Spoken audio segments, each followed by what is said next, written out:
De pie frente al mostrador de mármol de la caja del Hospital Santa Fe, me quedé helada cuando sonó un bip seco.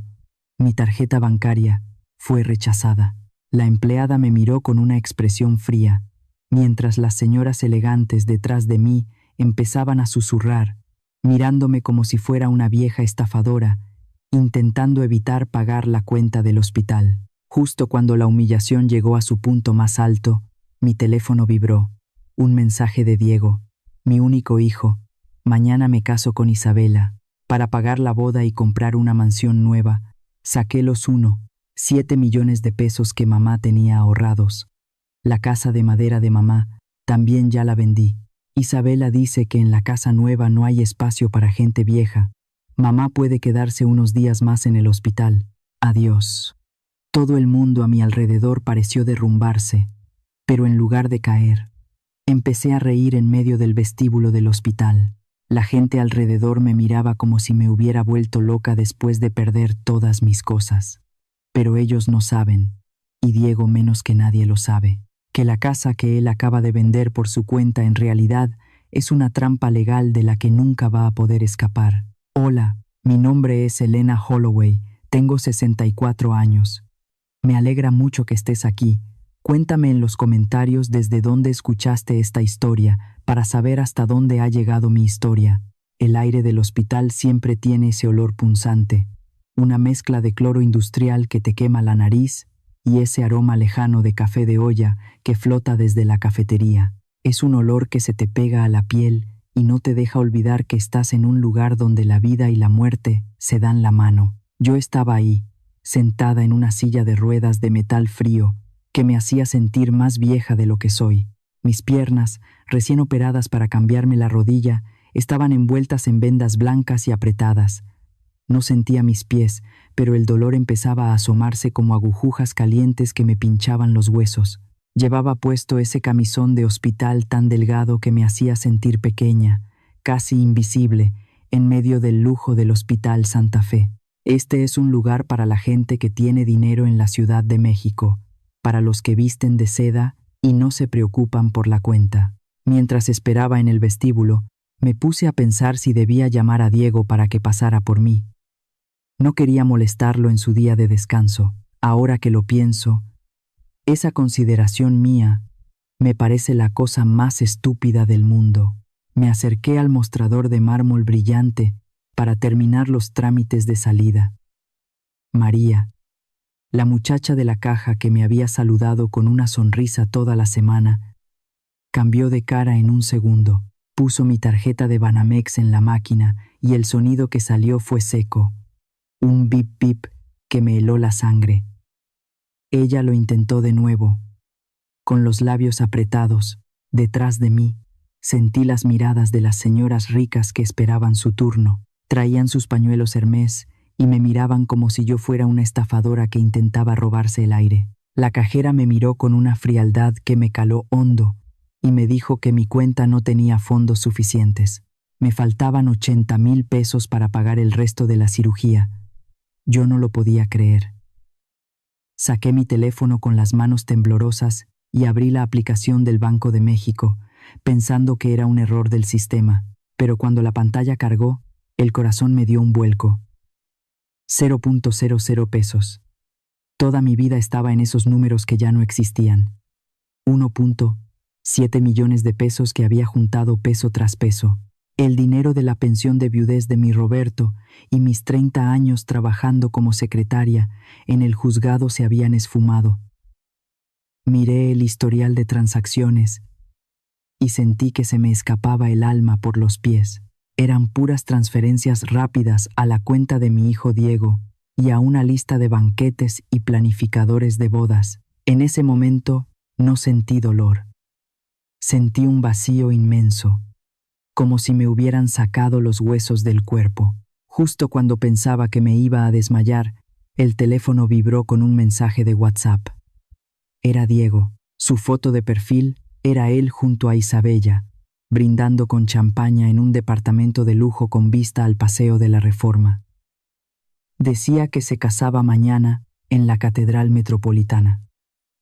Hasta me dijo que ya había vendido mi casa de madera a un inversionista por 3 millones de pesos. Me pidió que no me enojara, que me quedara unos días más en el hospital, porque Isabella decía que en la casa nueva no había espacio para gente vieja. Por el impacto, se me resbaló el dedo y puse el mensaje de voz que venía después en altavoz.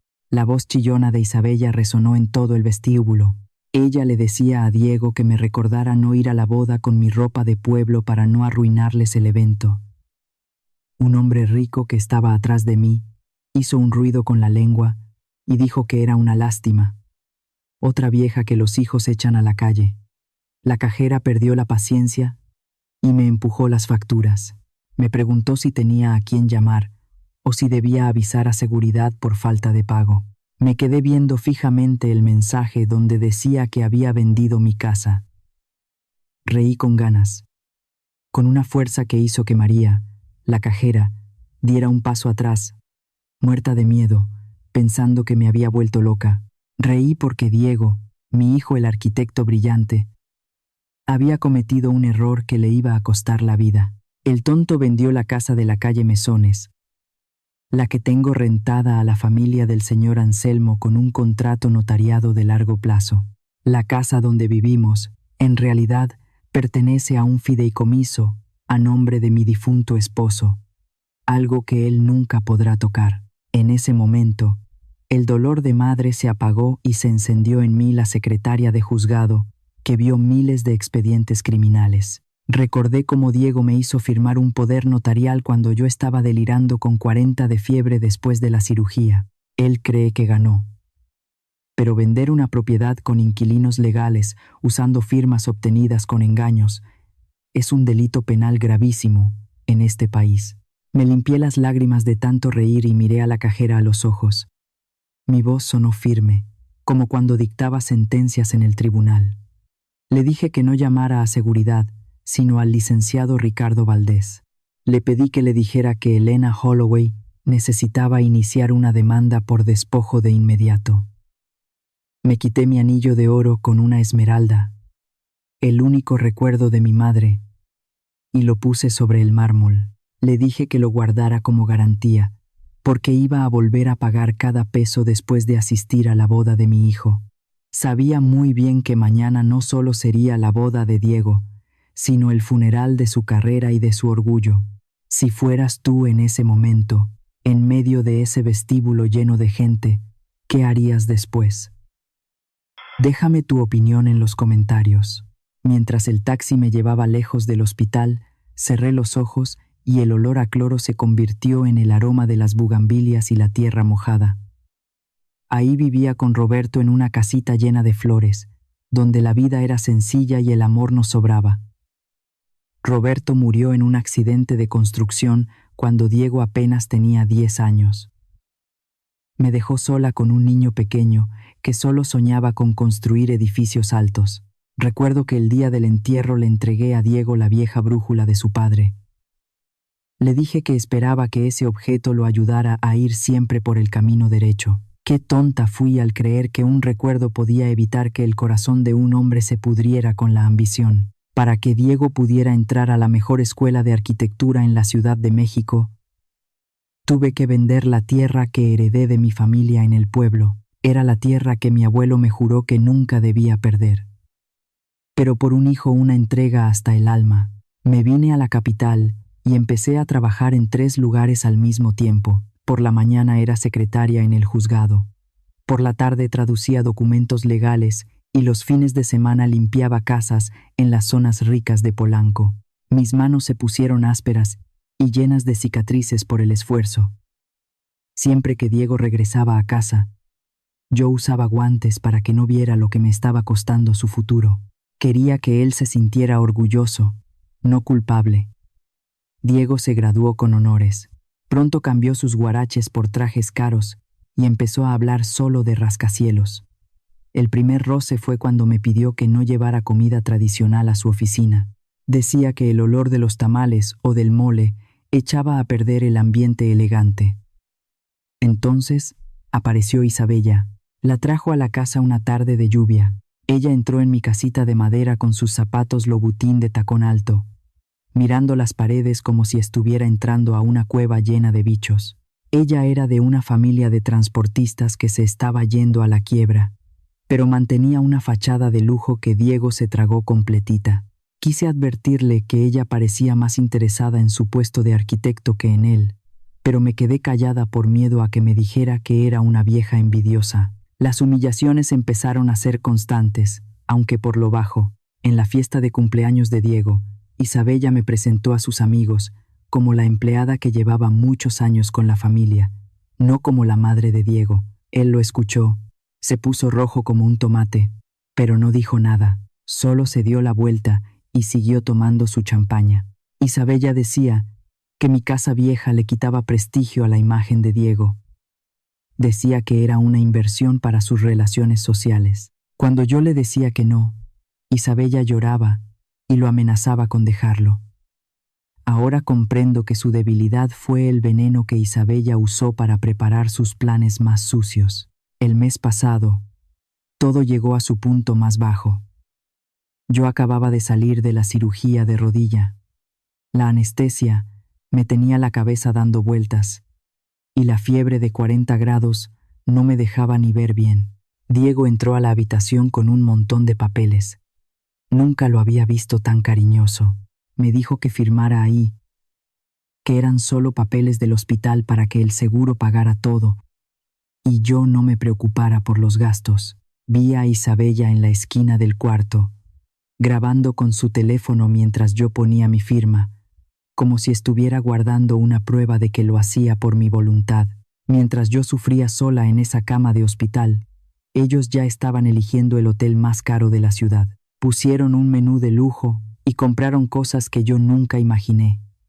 Todo con el dinero que sacaron de mis cuentas en cuanto tuvieron el poder en sus manos. Incluso buscaron agentes de bienes raíces para malvender mi casa mientras yo todavía estaba convaleciente.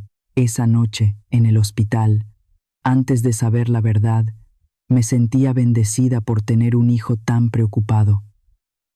Mientras yo cerraba los ojos por el cansancio, ellos estaban en un salón elegante firmando el contrato de la boda, brindando con mi sudor y mis lágrimas, gastándose los últimos pesos que me quedaban para mi vejez.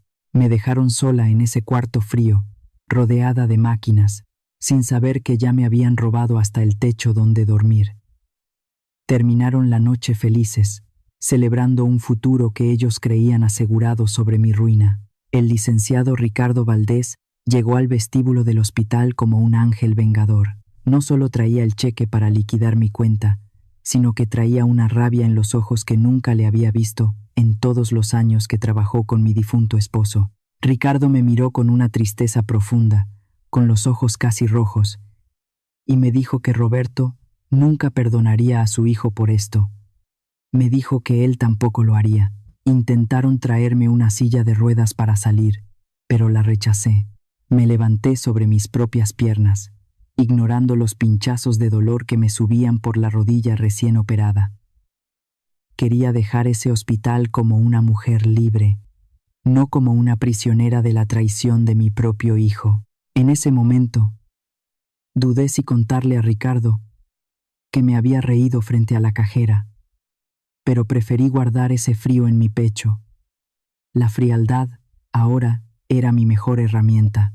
Ricardo me llevó a un departamento pequeño, pero muy seguro que tiene en el barrio de Coyoacán. En el camino, le pedí que pasáramos frente a mi vieja casa. Vi el letrero de vendido colgando de la reja y a unos hombres extraños caminando por mi jardín de rosas.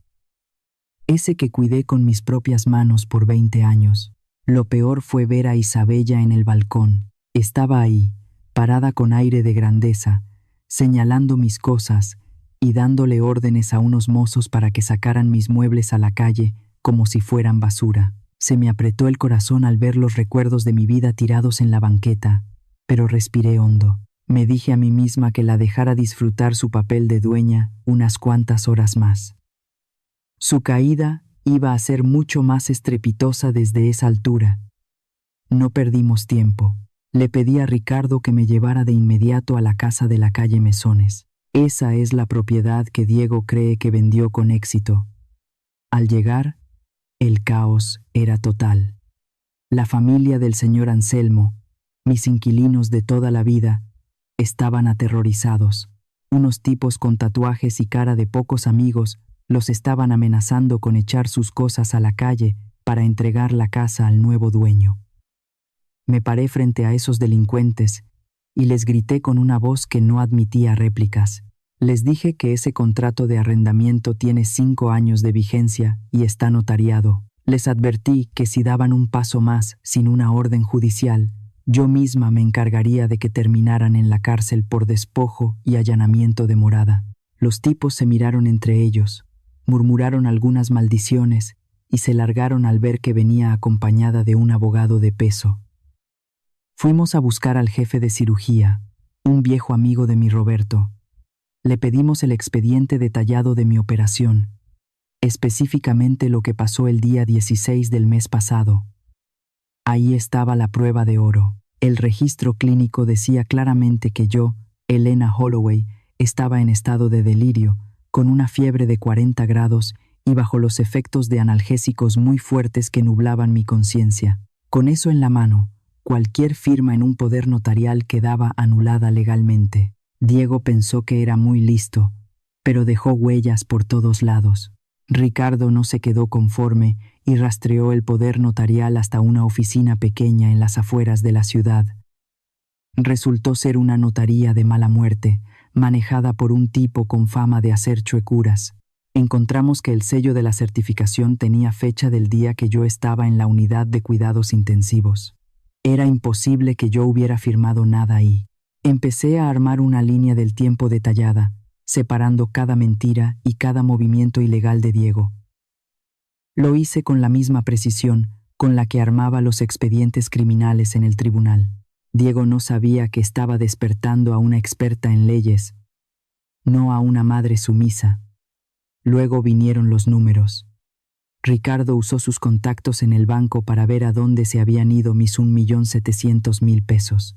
Además de pagar flores, banquetes y hoteles de lujo, descubrimos algo muy extraño. Diego había transferido 500.000 pesos a una cuenta privada a nombre de una tal Lucia Valdés. Ese nombre me hizo ruido en la cabeza. Recordé vagamente que Diego la mencionó cuando estaba en la universidad, pero me había dicho que era una mujer interesada, de la que ya se había librado. Ahora me daba cuenta de que yo había sido muy ingenua. La verdad siempre se esconde en los lugares que uno menos se imagina. Mientras revisábamos los papeles, Isabella me llamó. Su voz era dulce, pero cargada de veneno y burla. Me llamó anciana querida y me dijo que se había enterado de mi escándalo en el centro histórico. Me aconsejó que no molestara a Diego, porque él no estaría contento. Incluso me sugirió que buscara una banca en un parque para irme a sentar y pasar el tiempo. Yo le contesté con una calma que seguramente la dejó fría. Le dije que había elegido a la rival equivocada. Le pedí que le dijera a Diego que preparara su mejor traje de boda, porque sería el último que usaría antes de ponerse el uniforme de rayas de la prisión. Colgué de inmediato y sentí un silencio pesado del otro lado de la línea. Ricardo quería detener la boda ahí mismo para intentar recuperar el dinero, pero yo lo frené. Le expliqué que si lo deteníamos en ese momento, solo sería un pleito civil por dinero, pero si dejábamos que siguiera adelante, si permitíamos que gastara el dinero de un fraude inmobiliario en una boda de lujo, Diego estaría cometiendo delitos penales graves y fraude contra inversionistas. Quería que el castigo fuera total. Decidí que me presentaría en la boda como mi último regalo para él. Fue la decisión más dolorosa de mi vida, ver a mi propio hijo caminar hacia el abismo, pero era la única forma de que entendiera el peso de su traición. Nos encerramos en el departamento de Coyoacán para desmenuzar los estados de cuenta. Además de los lujos de la boda, había transferencias mensuales constantes a esa cuenta de Lucia Valdés. Ricardo llamó a un investigador privado mientras yo miraba por la ventana las bugambilias rojas. Me preguntaba qué otra cosa me estaba ocultando Diego. Esa cantidad de dinero era suficiente para mantener a una familia humilde por 10 años. En ese momento pensé que Lucia podía ser una cómplice de Isabella. Pero mi instinto de madre me decía que la historia era muy diferente. La información llegó rápido. Lucia Valdés vivía en un edificio viejo y descuidado en la zona de Iztapalapa. Era el polo opuesto de la zona elegante donde Diego quería vivir ahora. Le pedí a Ricardo que me llevara hasta allá. El coche de lujo de mi abogado se veía fuera de lugar, entre las calles llenas de basura y paredes pintadas con grafiti. Me bajé con dificultad. Todavía sentía el dolor en la rodilla, pero la necesidad de saber la verdad me daba fuerzas para caminar hacia el edificio 2C. Me sentí muy mal conmigo misma. Siempre presumí de ser una madre que lo sabía todo, y resultaba que no conocía nada de la vida real de mi hijo en los últimos 5 años. Toqué a la puerta del departamento 14. Salió una mujer joven, de cara delgada y ojos que se veían muy cansados por la falta de sueño. Era Lucia. Al verme, se quedó pálida y casi se le cae una bandeja de plástico que traía en las manos. Me preguntó cómo la había encontrado. La reconocí de inmediato. Lucia había sido pasante en el mismo juzgado donde yo trabajaba. Ella y Diego habían tenido un romance secreto al final de la universidad, pero mi hijo siempre me dijo que solo eran amigos de la escuela. Antes de que Lucia pudiera decir más, una niña como de 5 años salió corriendo de un cuarto con una muñeca de trapo vieja. Me quedé sin aire. La niña tenía el cabello negro y ondulado, y esos ojos profundos que eran iguales a los de mi difunto Roberto. Hasta tenía el mismo lunar pequeño, detrás de la oreja izquierda. La niña me miró con inocencia y le preguntó a Lucia si yo era la abuela que venía a llevarlas con su papá Diego. Sentí que el pecho se me apretaba tanto que no podía respirar. Tenía una nieta de 5 años y nunca la había tenido entre mis brazos. Lucia se puso a llorar y me dejó pasar. Me contó la historia amarga que Diego me había ocultado. Hace 5 años, cuando ella quedó embarazada, Diego le exigió que abortara porque él estaba entrando a un despacho de arquitectos muy importante ligado a la familia de Isabella. Lucia se negó y decidió criar a la niña sola. Diego, por miedo a que Isabella se enterara, le daba dinero de mis ahorros a cuentagotas para que se quedara callada. Pero las cosas se habían complicado. La familia de Isabella quería investigar el pasado de Diego para una fusión de empresas, y un tribunal ya le había ordenado pagar 800,000 pesos de pensiones atrasadas o iría a la cárcel.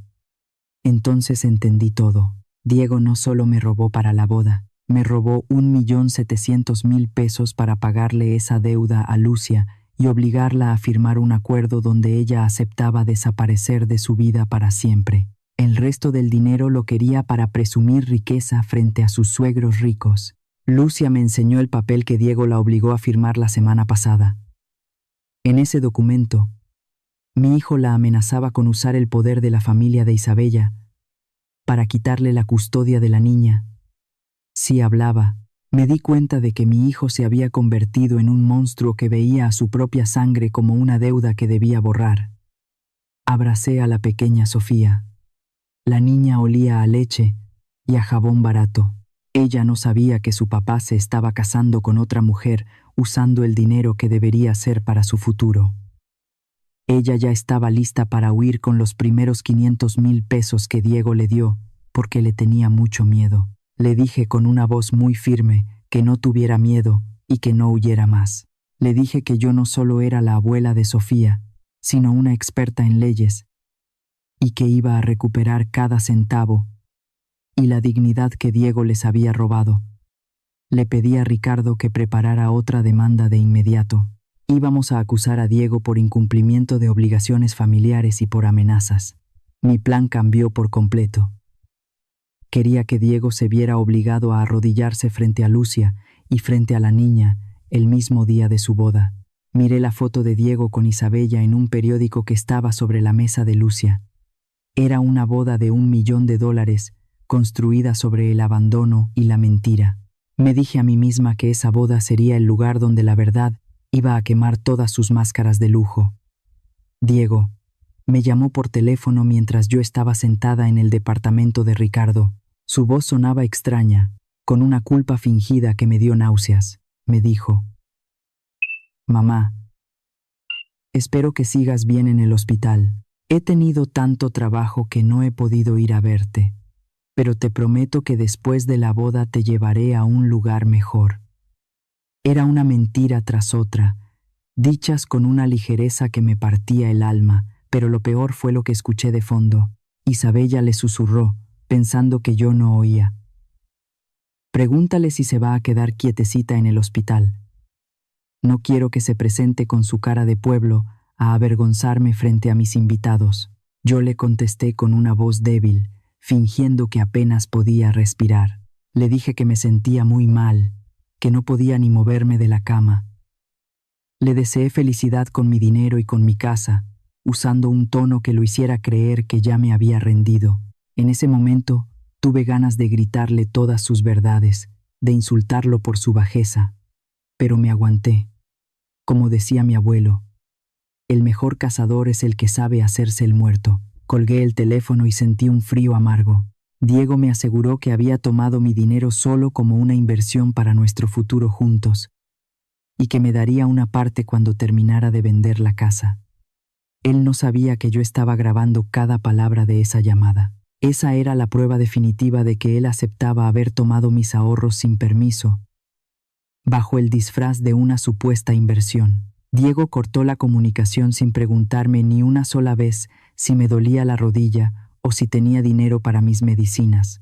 Ahí me di cuenta de que no había criado a un hombre, sino a un robot sin corazón. Esa frialdad suya fue el veneno que terminó de matar cualquier rastro de lástima que me quedaba por él. Ricardo se movió como un rayo. Se puso en contacto con la compañía que tenía retenidos los 3 millones de pesos de la supuesta venta de mi casa de alquiler. Les mandamos todo el expediente médico que demostraba que mi firma era falsa y que yo estaba sedada el día que se firmó el poder. La gente de la empresa se quedó helada al darse cuenta de que estaban metidos en un fraude inmobiliario de los grandes.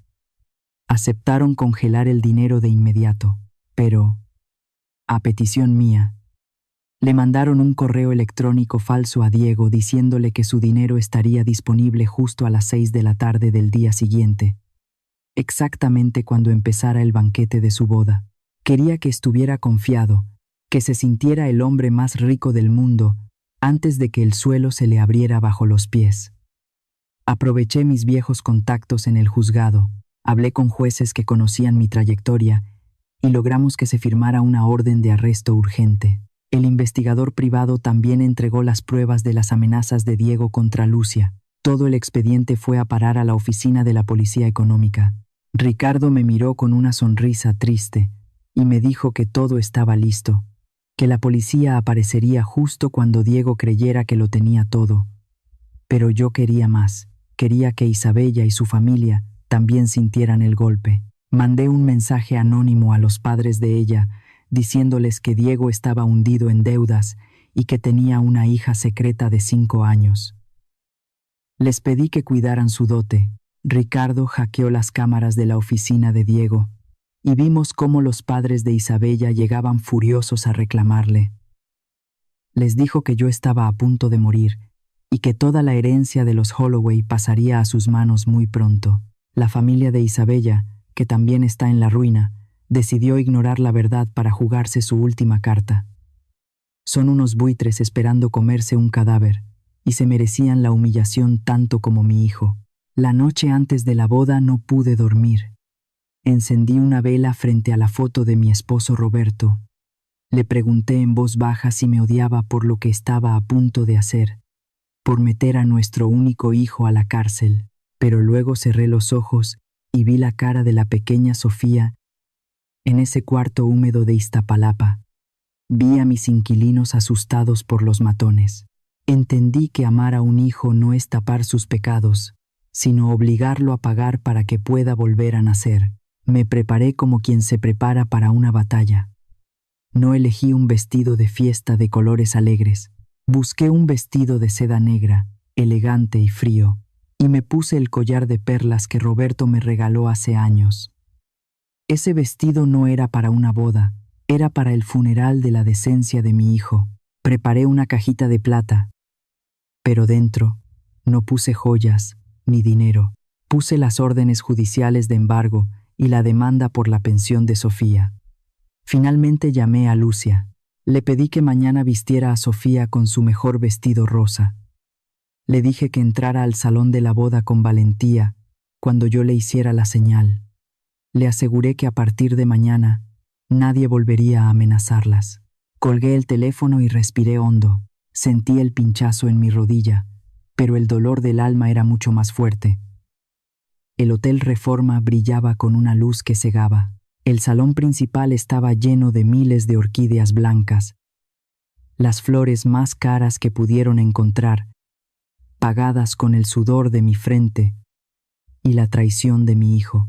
Había música de orquesta y la champaña corría como agua. Me bajé del coche de Ricardo sintiéndome como una reina de la noche. Mi vestido negro destacaba entre tanto color falso y tanta joya alquilada. Me dolió pensar en mis ahorros tirados a la basura en esa fiesta, pero sabía que era el precio más caro que Diego pagaría por su lección de vida. Cuando entré al salón, el murmullo empezó de inmediato. Los invitados, gente importante y arquitectos famosos, se quedaban viendo a la madre del novio vestida de luto. Diego estaba brindando con sus suegros. Cuando me vio, la copa le tembló en la mano y casi se le cae. Me preguntó qué hacía ahí. Si no se suponía que estaba en el hospital. Me reclamó por ir vestida así, diciendo que parecía que quería echarle la sal a su boda. Yo solo le sonreí con una frialdad que lo hizo estremecer. Le dije que venía a ver cómo usaba mi dinero para comprarse una felicidad de mentira. Se acercó con aire de grandeza y me dijo que Diego le había contado que yo estaba confundida y que no sabía ni dónde estaba. Me pidió que me hiciera a un lado para que sus invitados no vieran mi cara de amargada. Con toda la hazaña del mundo, hizo como que tropezaba y me tiró una copa de vino tinto sobre mi vestido negro. Se rió bajito y me dijo que perdonara, que estaba muy nerviosa por su felicidad. Yo no me moví, la miré a los ojos y le dije que la felicidad construida sobre arena siempre se termina hundiendo. Empezó la ceremonia. El sacerdote hablaba de la honestidad y del amor verdadero. Diego juraba proteger a Isabella con todo lo que tenía. Yo estaba sentada en la primera fila, con el corazón hecho pedazos al escuchar tantas mentiras saliendo de su boca. Juraba con la lengua de un ladrón. Cuando el padre preguntó si alguien tenía algo que decir contra el matrimonio, el salón se quedó en un silencio total. Yo me levanté. El sonido de mis tacones sobre el mármol sonó como los golpes de un martillo en un tribunal. Él pensó que me había arrepentido y que le traía su herencia, así que la abrió muy emocionado frente a todos. Había un montón de papeles con sellos del banco y de la policía. Eran las órdenes de embargo y el aviso de que la venta de mi casa era nula. Diego se puso pálido y empezó a tartamudear. Me preguntó por sus 3 millones de pesos. Yo le contesté por el micrófono, para que todos oyeran. Ese dinero nunca le pertenece a un hijo que falsifica la firma de su madre mientras ella está delirando en una cama de hospital. Entonces se abrieron las puertas del fondo. Lucia entró caminando despacio, llevando de la mano a la pequeña Sofía, que se veía preciosa con su vestido rosa. En cuanto la niña vio a Diego, gritó con alegría: «Papá Diego, prometiste casarte con mamá Lucia. ¿Por qué estás con esa señora?» El salón estalló en gritos y susurros. Los fotógrafos empezaron a disparar sus cámaras sin parar. El orgullo de Diego y de la familia de Isabella se hizo pedazos en ese segundo. Ver a mi hijo parado ahí, tieso como una estatua de sal, fue el momento más amargo y a la vez más justo de mi vida. La verdad le quitó todas sus máscaras de lujo. Al darse cuenta de que no había dinero y de que todo era un fraude, los suegros de Diego no lo defendieron. Al contrario, empezaron a insultarlo a gritos, reclamándole que los había engañado con que era un heredero millonario. Isabella se volvió loca de rabia y trató de pegarle a Lucia, pero yo me puse en medio. Ella gritaba que Diego era un muerto de hambre y que cómo se atrevía a usar a una hija de la calle para manchar su nombre. Resultó que la familia de Isabella también estaba hundida en deudas y esperaban que la boda les salvara el pellejo. Eran dos estafadores que se habían encontrado en la misma red de mentiras. En medio de los gritos y el llanto de Isabella, entró Ricardo con 4 policías. Leyeron la orden de aprehensión contra Diego Holloway ahí mismo, frente a toda la alta sociedad de México. Le pusieron las esposas, mientras todavía traía puesto su smoking de diseñador. Diego me miró con odio, y luego empezó a llorar como un niño chiquito, pidiéndome que lo salvara, que solo quería una vida mejor. Yo no le dije nada. Me di la vuelta y tomé de la mano a Lucia y a Sofía. Salimos de ese hotel dejando atrás un montón de flores pisoteadas y ruinas. Entendí que la justicia no llega tarde. Solo espera a que el malvado se sienta más seguro para darle el golpe final. El salón, que horas antes brillaba con el lujo más insultante de la Ciudad de México, ahora era un cementerio de apariencias. Caminaba despacio por el pasillo central, escuchando cómo el silencio me pesaba en los hombros. Las orquídeas blancas, esas que costaron una fortuna, estaban pisoteadas y marchitas sobre la alfombra roja. El vino tinto derramado parecía sangre seca bajo la luz mortecina de las lámparas. Los invitados se habían esfumado como el humo, dejando solo a los meseros que me miraban de reojo, con una mezcla de lástima y miedo. Me detuve un momento, sintiendo un frío que no venía del aire acondicionado, sino de la traición que me había calado hasta la médula. Ahí, tirado cerca de la mesa principal, vi el anillo de bodas que Diego había arrojado cuando los policías le pusieron las esposas. Dudé un segundo en recogerlo, pero me arrepentí. Esa joya estaba tan sucia como las promesas que mi hijo le hizo a la mujer que lo ayudó a robarme. No estaba llorando por Diego, ni preguntando a dónde se lo llevaban. Estaba como loca, tratando de cerrar una maleta Rimowa que reventaba de regalos caros y sobres con dinero en efectivo que los invitados habían dejado. Sus padres gritaban en medio del pasillo, echándose la culpa por no haber investigado mejor a Diego antes de darle el sí. Para ellos, la boda no fue una unión de amor, sino un negocio fallido que los dejaba en la calle. Me paré frente a ella, bloqueando la puerta del elevador. Le dije con mucha calma que soltara esa maleta. Le advertí que ese dinero era para una boda que nunca existió y que ya le había avisado a la seguridad del hotel para que congelaran todo hasta que terminaran las investigaciones de la policía. Isabella se transformó, se arrancó el velo de novia y me lo aventó a la cara con un odio que le deformaba la cara. Me gritó vieja maldita y me acusó de haberle arruinado la única oportunidad que tenía su familia para pagar sus deudas. Ahí, frente a los empleados del hotel, soltó toda su verdad. Confesó que nunca quiso a Diego, que solo necesitaba los 3 millones de la venta de mi casa para salvar la empresa de transportes de su padre. Me di cuenta de que mi instinto no me había fallado.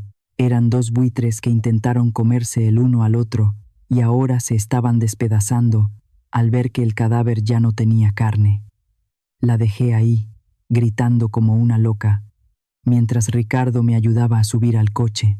Mientras tanto, en la delegación de Cuauhtémoc, Diego estaba viviendo su propia pesadilla.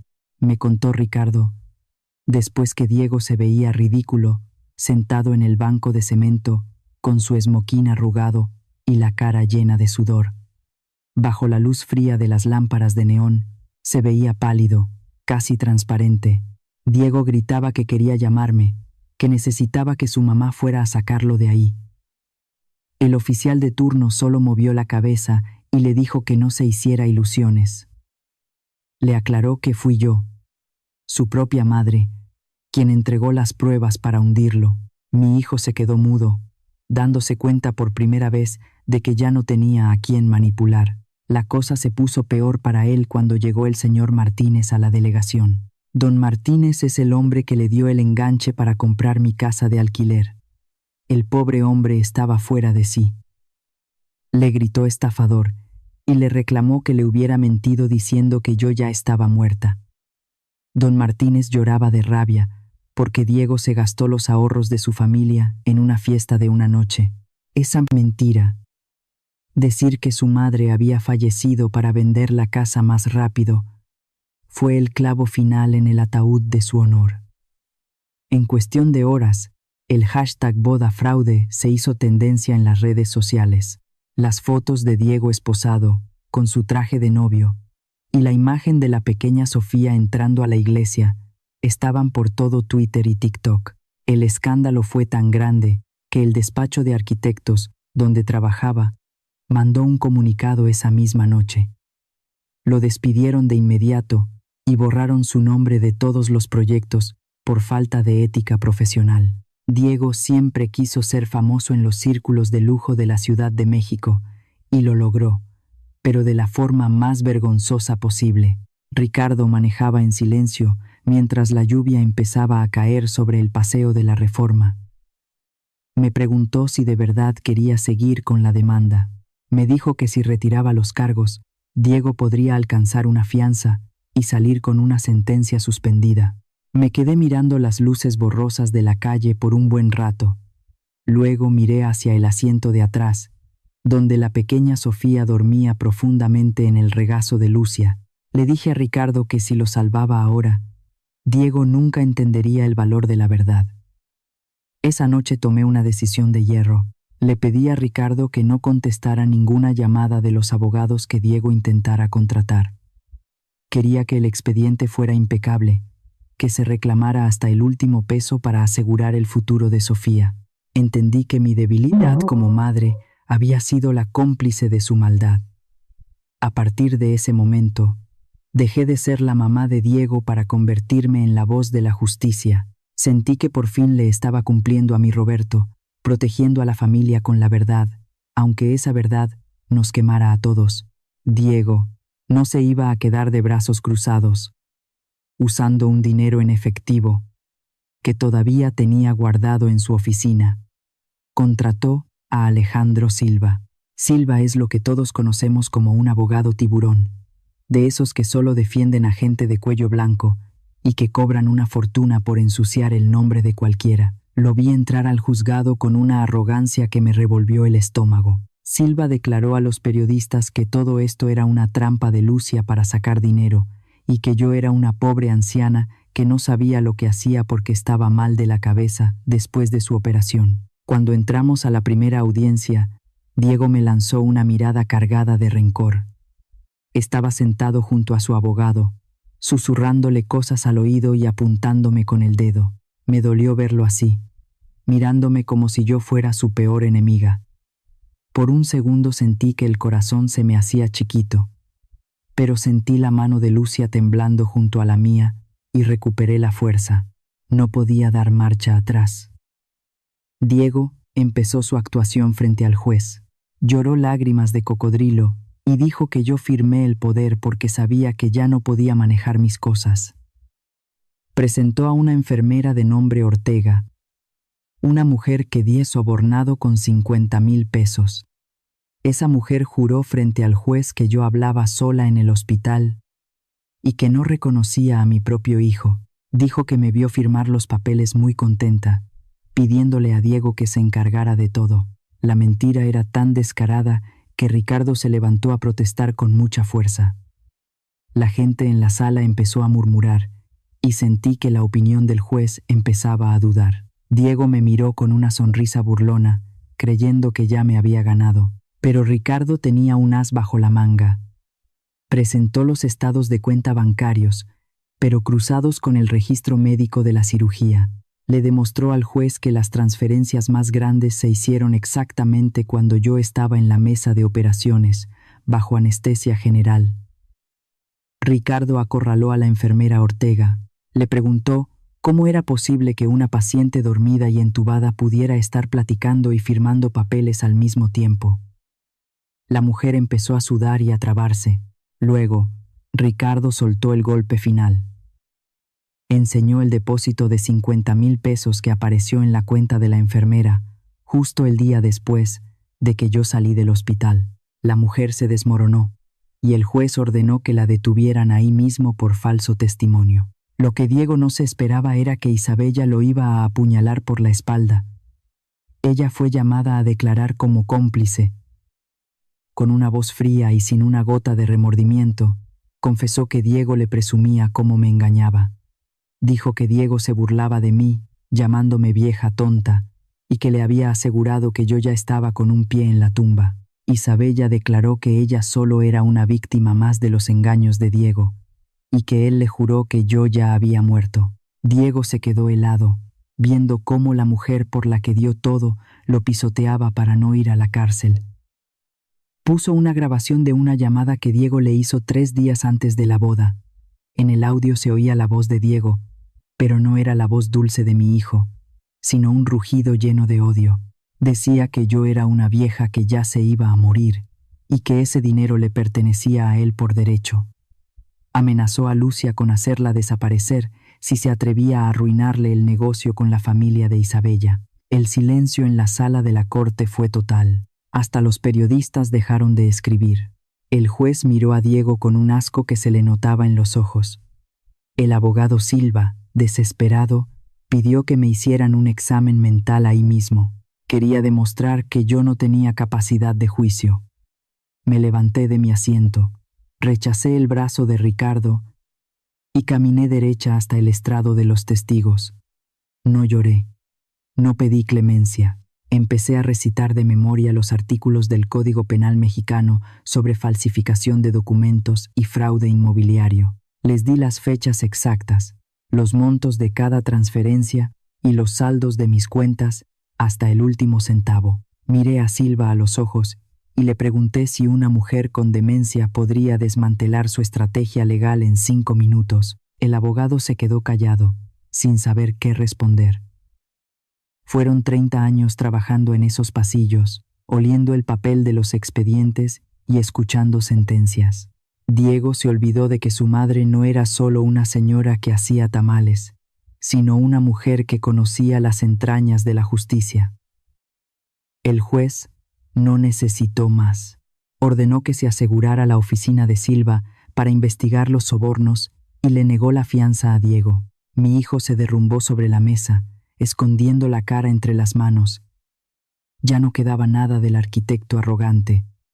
Mientras salíamos del juzgado, Ricardo me dio una sonrisa de orgullo, pero yo sentía un vacío en el estómago. Le habíamos ganado la batalla legal, pero había perdido a mi hijo para siempre. La traición estaba completa, y ahora solo faltaba que la ley pusiera el punto final. Caminamos por el pasillo del tribunal, y sentí que el peso de los años me caía encima. La verdad dolía mucho, pero era lo único que nos iba a permitir seguir adelante. El día del veredicto, el aire en la sala de audiencias estaba tan espeso que se podía cortar con un cuchillo. Yo estaba ahí sentada junto a Ricardo, con la espalda recta y las manos entrelazadas sobre mi regazo. El juez Rodríguez, un hombre que se ha ganado el respeto de todo el gremio legal por su mano firme, se acomodó sus lentes, suspiró profundamente y empezó a hablar con una voz que sonaba cansada, pero que cargaba el peso de la montaña. Escucharlo, citar el juramento de nuestra profesión fue como recibir un golpe en el estómago. Dijo que el pecado más grande no era robar dinero, sino robar la confianza y el honor de quien te dio la vida.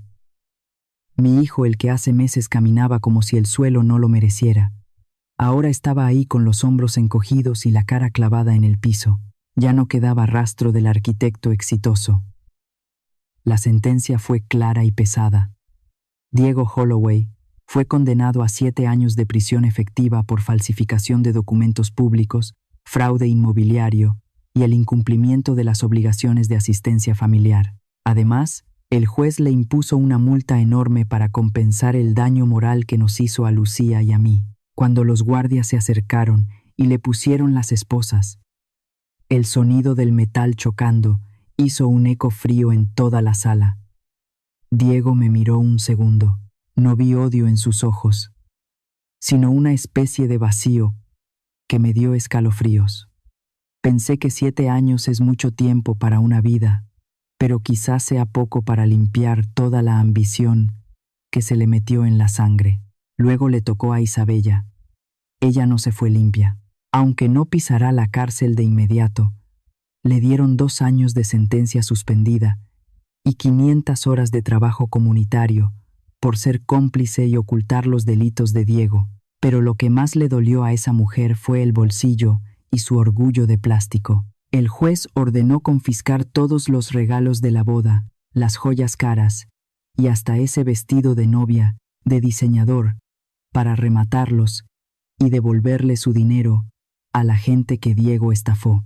Verla salir del tribunal, rodeada de reporteros tapándose la cara con las manos, mientras gritaba de pura vergüenza, fue como ver un incendio apagarse.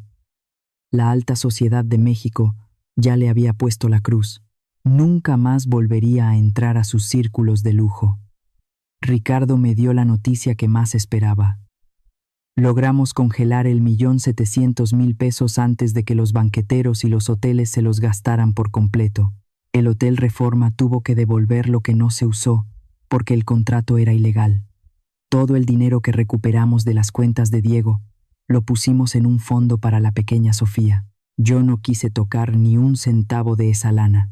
Se lo entregué a Lucía bajo la supervisión de Ricardo para que a mi nieta nunca le falte nada. Ahí entendí que el dinero solo sirve cuando se usa para cuidar la vida, no para adornar las mentiras. El regreso a mi casa de madera fue el momento más dulce. El contrato de venta fraudulento fue anulado y los agentes de bienes raíces perdieron su licencia. Cuando bajé del coche, ahí, en mi calle vieja, los vecinos ya me estaban esperando. Doña Henderson tenía un ramo de rosas rojas en las manos y la gente empezó a aplaudir.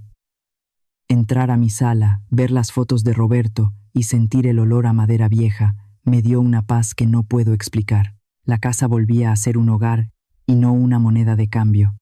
Diego lo perdió todo. El Colegio de Arquitectos le quitó su cédula profesional de por vida. Su nombre fue borrado de todos los edificios que diseñó. Aquellos amigos que brindaron con él con champaña cara, ahora hablaban de él como si fuera una peste. Se quedó solo en el fondo del pozo que él mismo cavó. La ambición lo subió a una nube de humo, y la realidad lo dejó caer sobre las piedras. Esa noche, cuando todos se fueron, me quedé sola en la sala. Solo estaba la luz de las veladoras en el altar de Roberto. Me quedé mirando su foto, y le pregunté en silencio si me perdonaba. Le dije que había metido a nuestro hijo a la cárcel. Me pregunté si esa era la única forma de salvar su alma. Una lágrima me rodó por la mejilla. No me arrepentía de lo que hice, pero el corazón me dolía como si me lo hubieran partido con un hacha. Más tarde, Lucía llegó con Sofía. La niña saltó a mis brazos y me dio un beso en la mejilla. Me preguntó si ya no teníamos que escondernos del tío Diego. La abracé tan fuerte que sentí sus latidos. Le dije a Lucía que a partir de ese día vivirían conmigo. Esta casa es de Sofía. Diego quiso destruirla, pero nosotros la íbamos a levantar con amor. Miré a la Virgen de Guadalupe en la pared y le pedí fuerzas. Esta victoria no era mía, sino del futuro de la única sangre limpia que queda en esta familia. El reclusorio norte es un lugar oscuro. Diego pasó de usar trajes de $2,000 a usar un uniforme de preso color beige que le quedaba grande. Me contaron que los primeros meses fueron un infierno para él. En la cárcel no perdonan a los que le roban a su propia madre. Ese es el pecado más bajo en nuestra cultura. Diego tuvo que aprender a comer frijoles de olla y tortillas tiesas en lugar de los banquetes del Hotel Reforma. Tuvo que aprender lo que es el miedo de verdad. Yo pensaba en él todas las noches.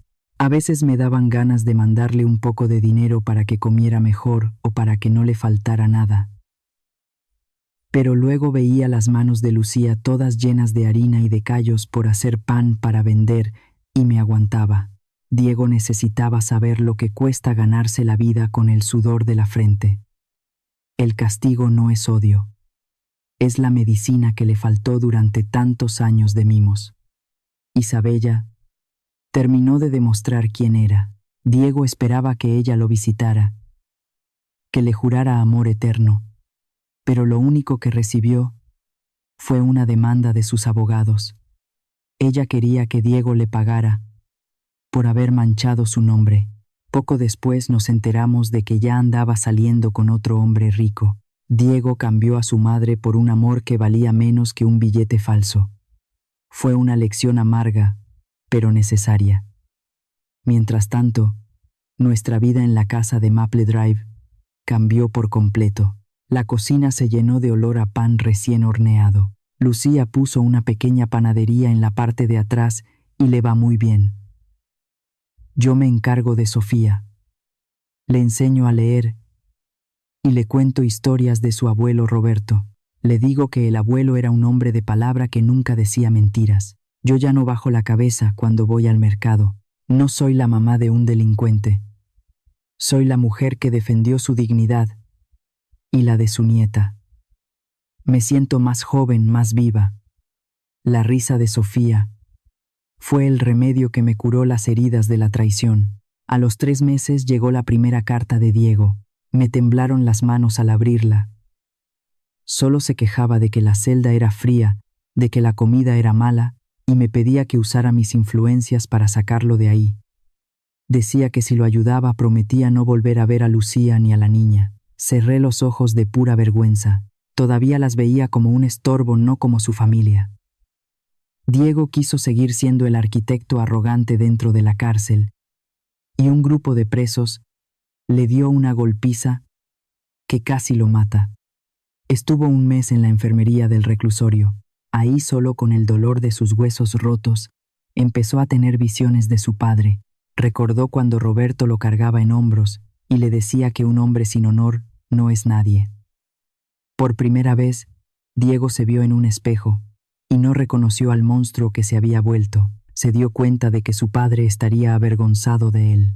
Sofía me preguntaba por él. Me decía que por qué su papá se había ido a trabajar tan lejos, y si todavía la quería. Me quedaba callada sin saber qué decir. Lucía me miraba con tristeza. Un día, abracé a la niña y le dije que su papá estaba aprendiendo una lección muy difícil para poder ser un hombre bueno, que cuando terminara de aprender, volvería con nosotros. No sé si le mentí, pero quería que ella guardara una semillita de esperanza en su corazón. La letra estaba toda temblorosa. No pedía salir de la cárcel. No pedía dinero. Solo decía 3 palabras que me hicieron llorar. Perdón, perdón, perdón. Decía que se sentía un animal por habernos hecho tanto daño y preguntaba por Sofía. Preguntaba si la niña estaba bien, si ya iba a la escuela. No le contesté con palabras, pero le mandé una foto de Sofía el día que entró al kinder. Quería que viera lo que se estaba perdiendo por culpa de su ambición. Después de un año, Ricardo me acompañó a visitarlo. Caminar por esos pasillos grises del penal me dio mucha tristeza. Nos pusieron frente a un vidrio blindado. Cuando Diego apareció, me quedé helada. Estaba flaco, tenía el pelo muy corto y una cicatriz le cruzaba la mejilla. En cuanto me vio, se derrumbó. Se hincó frente al vidrio y empezó a llorar como un niño chiquito. Ponía sus manos temblorosas sobre el cristal y me suplicaba que no lo abandonara. Me decía que ya sabía que se había portado como un demonio. En ese momento, vi que el arquitecto soberbio había muerto. Ese hombre que lloraba ahí era mi hijo Diego, intentando nacer de nuevo entre las cenizas de su propio desastre. La redención es un camino largo, pero ese día supe que por fin lo había empezado a caminar. Le dieron la libertad antes de tiempo, porque se portó bien y se la pasó trabajando de sol a sol en el taller de carpintería del penal. Ese día, cuando cruzó la puerta de fierro, se veía muy distinto. Ya no era el arquitecto de trajes caros y peinado perfecto. Traía una bolsa de lona vieja, una barba de varios días, y esas manos que antes solo cargaban planos, ahora estaban llenas de grietas, callos y cicatrices de tanto darle al mazo y al serrucho. Yo no fui a recibirlo a la puerta, me quedé lejos, adentro de un taxi, observando a mi hijo desde la distancia. Nadie lo esperaba con abrazos, ni traía un peso en la bolsa. Sentí una punzada en el pecho y me pregunté si estaba siendo demasiado dura, si debía bajarme y abrirle la puerta del coche. Pero me aguanté las ganas. Sabía que si lo rescataba en ese momento, todo lo que aprendió adentro se iba a ir a la basura. Diego tenía que aprender a caminar por su cuenta. Esa noche, la lluvia empezó a caer con ese frío triste que cala los huesos. Escuché que alguien tocaba a la puerta de mi casa. Era él. Se arrodilló frente a la reja y empezó a llorar, gritando mi nombre entre los sollozos. Me asomé por la ventana y lo vi ahí, tirado bajo el agua. No abrí la puerta. Le hablé por el interfono con una voz que me salió del alma pero que sonó firme. Le dije que en esta casa ya no había lugar para un ladrón que le robó a su madre. Le dije que si quería un techo, tenía que ganárselo con su propio esfuerzo. Le había dejado una bolsita afuera de la reja. Adentro había algo de ropa limpia, un par de panes dulces y un papelito con la dirección de una casa de huéspedes barata en un barrio pobre. Escuché sus pasos alejarse y me solté a llorar en silencio. Fue lo más difícil que he hecho en mis 64 años. Pero era necesario para que de verdad tocara fondo. Sin sus papeles de arquitecto y con el historial de la cárcel, nadie le daba trabajo en las oficinas bonitas. Diego tuvo que irse a las obras en las orillas de la ciudad, pero no a diseñar, sino a cargar bultos de cemento y pegar ladrillos. Me contaron que ahora comía su almuerzo de una cajita de plástico sentado entre la tierra y el polvo, y que dormía en una litera apretada en un cuarto compartido. Me dolía pensarlo así, tan acabado. Pero cada marca nueva en su cuerpo era una señal de que la honradez estaba volviendo a brotar. Un día, Isabella lo buscó en la construcción. Ella ahora es la mujer de un señor que tiene camiones, pero que debe mucho dinero. Me enteré que fue a buscarlo para tratar de convencerlo de que hicieran otro fraude con unos terrenos. Ella pensó que Diego estaría desesperado por volver a la vida de lujos, pero esa fue la verdadera prueba de fuego para mi hijo. Me dijeron que la miró a los ojos con un asco profundo, y le dijo que ella era un veneno que ya se había sacado de la sangre. Le advirtió que si volvía a acercarse, él mismo llamaría a la policía. Diego le dio la espalda a la ambición, y ese día supe que por fin se estaba curando. Al final de su primer mes de trabajo, Diego vino a la casa. No tocó el timbre, solo dejó un sobrecito en el buzón y se fue callado. Cuando lo abrí, encontré 3,000 pesos. Era casi todo su sueldo de peón. Venía una nota que decía que ese era su primer pago de la deuda y que me pagaría hasta el último centavo, aunque se le fuera la vida en eso. Agarré esos billetes y las lágrimas se me salieron solitas. No toqué ese dinero, fui a la caja de ahorros y lo puse a nombre de la pequeña Sofía. Una tarde, salí con Sofía al parque. Caminamos cerca de una obra donde Diego estaba trabajando. Lo vi de lejos, cargando una viga pesada. Cuando él nos vio, se tapó la cara con la manga llena de polvo y se escondió detrás de un muro. Le dio vergüenza que su hija lo viera así, todo sucio y roto. Sofía sintió algo, porque se quedó viendo hacia ese muro y me preguntó si había alguien ahí observándonos. Me dolió el alma entender que el castigo más grande no son las rejas, sino no poder abrazar a los que amas por pura vergüenza. Ella todavía tenía mucho rencor guardado, pero es una mujer de buen corazón. Un día, preparó unos chiles en nogada, que eran la comida favorita de Diego, y puso a Sofía a que ella misma llevara la canasta hasta la construcción. Cuando Diego vio a la niña caminar hacia él con esa comida, Se derrumbó por completo, se hincó en la arena y lloró como un niño chiquito mientras Sofía le limpiaba las lágrimas con sus manos tiernas. El domingo siguiente, lo llevé a la Basílica de Guadalupe, frente a la Virgen, y con el cura de testigo, Diego juró que iba a vivir una vida limpia y que nunca más dejaría que la codicia le ganara. Le apreté sus manos, que ahora estaban duras y rasposas, y le dije que ya había recuperado la justicia y que ahora me tocaba recuperar a mi hijo. Entendí que mi victoria no fue meterlo a la cárcel, sino traerlo de regreso a la luz de la verdad. La casa de Maple Drive estaba preciosa ese día de Acción de Gracias. Las luces amarillas se veían tan tibias en medio del frío de la ciudad. El olor del pavo con mole y de los tamales de dulce llenaba todos los cuartos. Yo estaba en la cocina, ya no en esa silla de ruedas, sino caminando bien con mis piernas nuevas, enseñándole a Sofía a preparar las galletas. Mis cicatrices de la cirugía ahí siguen, pero ya no me duelen. Mientras ponía la mesa, me di cuenta de que la verdadera riqueza no es el dinero que te sobra, sino la paz que se siente en esta cocina. Preparamos una cena grande para los que no me dejaron sola. Estaba el licenciado Ricardo, la familia del señor Anselmo que todavía vive en mi casa de mesones, y hasta don Martínez, el señor que Diego intentó engañar. Don Martínez recuperó su dinero y ahora es un vecino muy querido. Todos ellos me enseñaron que cuando uno vive con la verdad, la gente buena llega solita. Entonces llegó Diego. No traía traje, ni coche de lujo, ni esa cara de soberbio de antes. Vestía una camisa sencilla y traía las manos limpias, aunque llenas de marcas de trabajo. Me trajo un regalo que él mismo hizo en su taller de carpintería.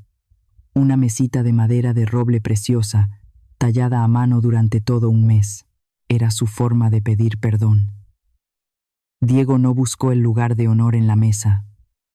Se quedó ayudando a servir, repartiendo el vino y escuchando a todos con una humildad que nunca le conocí. Me dio mucha ternura ver sus manos ahora. Antes las odiaba por lo que firmaron, pero ahora las amaba porque eran las manos de un hombre honrado. Alguien en la mesa mencionó que Isabella se había metido en problemas otra vez. Dijeron que la atraparon en la frontera por andar lavando dinero con su nuevo marido. La vi en las noticias. Se veía vieja y acabada. Ya no quedaba nada de la niña presumida de antes. Su mansión de Lomas de Chapultepec se la quitó el gobierno. Perdió todo porque nunca tuvo llenadera. Me dio lástima, pero entendí que la vida es como una rueda y a cada quien le llega lo que sembró. Diego se sentó junto a Sofía y se puso a contarle historias de las estrellas. La niña lo miraba con unos ojos de adoración, sin saber nada de juzgados ni de cárceles. Diego sacó una libretita de ahorros y se la entregó a Lucia. Le dijo que ese era su sueldo de la carpintería y que de ahora en adelante él se encargaría de que a Sofía no le faltara nada, trabajando con el sudor de su frente. Lucia me miró y yo solo asentí. Perdonar no es olvidar lo que pasó, es darle permiso al futuro de que sea mejor que el pasado. Al final, me levanté y levanté mi copa de vino tinto. Todos se quedaron callados. No quise hablar de la traición. Preferí hablar del renacimiento.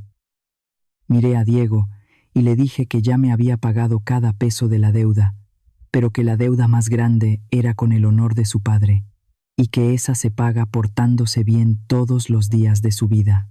Todos brindamos y el salón se llenó de risas. Después de cenar, llevé a Diego y a Sofía frente al altar de Roberto. Puse la vieja brújula de su padre sobre la mesa. Le dije a Diego que esa brújula guió a su papá toda la vida y que ahora se la entregaba otra vez. Le pedí que nunca más dejara que la ambición le moviera la aguja del camino derecho.